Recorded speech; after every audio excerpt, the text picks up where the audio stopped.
Hello बच्चों, आज की इस वीडियो में हम क्लास 9th हिस्ट्री का फ्रांसीसी क्रांति वाला चैप्टर शुरू करते हैं।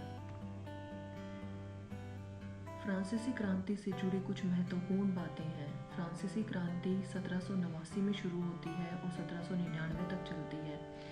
14 जुलाई 1789 को पेरिस वासी जो है वो बास्तिल के किले पर हमला करते हैं। फ्रांसीसी क्रांति के दौरान लुई सोल्वे और उनकी पत्नी मैरी एंटोनेट को मार दिया जाता है।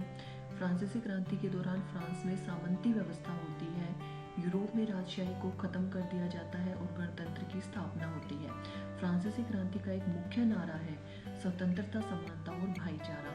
इस क्रांति के दौरान नेपोलियन बोनापार्ट ने क्रांति को खत्म कर दिया। फ्रांसीसी समाज 3 भागों में बटा हुआ था। प्रथम स्टेट, द्वितीय स्टेट, तृतीय स्टेट। प्रथम स्टेट में पादरी वर्ग आते हैं, द्वितीय स्टेट में कुलीन वर्ग आते हैं, तृतीय स्टेट में कुछ अमीर और कुछ गरीब लोग आते हैं। अमीर लोगों में बड़े व्यवसायी, कर्मचारी, वकील, किसान, कारीगर आते हैं और कुछ गरीब लोग जो तृतीय स्टेट में थे उसमें छोटे किसान, भूमिहीन मजदूर और नौकर आते हैं। पहले 2 स्टेट के लोगों को कुछ विशेष अधिकार भी प्राप्त थे। इन लोगों को कर चुकाने की छूट थी। धर्म और विलासिता के नाम पर ये आनंद लेते थे। वहीं तीसरे स्टेट से जो लोग थे वो कर भी चुकाते थे और समय के साथ साथ जो तीसरे स्टेट के लोग थे उन्होंने कुलीनता और पादरियों को मिले विशेष अधिकार पर सवाल उठाना शुरू कर दिया और यही नतीजा हुआ कि फ्रांसीसी क्रांति की शुरुआत होती है। फ्रांस की मुद्रा का नाम था लिब्रे। वहां पर 2 टाइड और टाई टैक्सेस लिए जाते थे। जो टाइड नाम का टैक्स था वो चर्च द्वारा वसूल किया जाता था। यह कृषि उपज के 10वें हिस्से के बराबर होता था और जो टाइल था वो सीधा राज्य को चुकाया जाने वाला कर था। अनाज उत्पादन की तुलना में उसकी मांगे काफ़ी तेजी से बढ़ रही थी।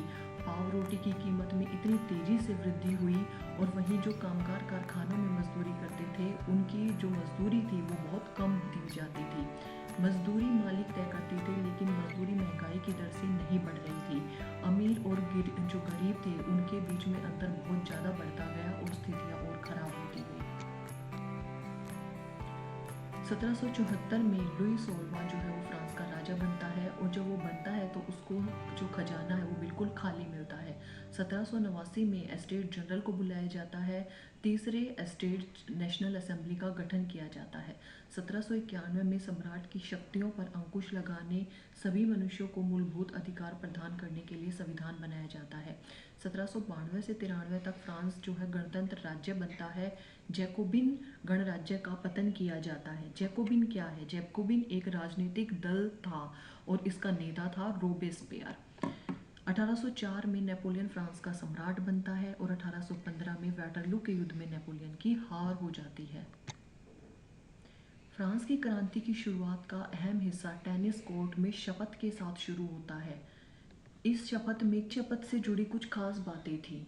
जो टेनिस कोर्ट में शपथ होती है उसके अंदर राजा के अधिकारों पर एक चुनौती थी। उस शपथ में कहा गया कि राजनीतिक अधिकार राजशाही से नहीं बल्कि लोगों से आते हैं। इस शपथ में शामिल हुए लोगों ने यह भी कहा कि वो लोग कभी अलग नहीं होंगे और जब तक संविधान न बन जाए वो एक साथ इकट्ठे रहेंगे। लोगों में क्रांति की भावना यहीं से पैदा होती है। तीसरे एस्टेट के लोगों को पहली बार मतदान का अधिकार इसी शपथ के बाद लुई सोल्वे ने तीनों वर्ग के प्रतिनिधियों की संयुक्त बैठक की अनुमति भी दी। फ्रांस की क्रांति के दौरान भय की लहर ने लोगों को एकजुट कर दिया और क्रांतिकारी समुदाय बनाने में मदद की। पेरिस वासियों ने भय के कई क्षणों का सामना किया और यह भय और भी फैल गया। फ्रांस की क्रांति के दौरान नरसंहार के दौरान दहशत फैल गई। आतंक का शासनकाल और बढ़ गया। हजारों लोगों को गिलोटिन पर चढ़ा दिया गया, हत्याएं कर दी गई।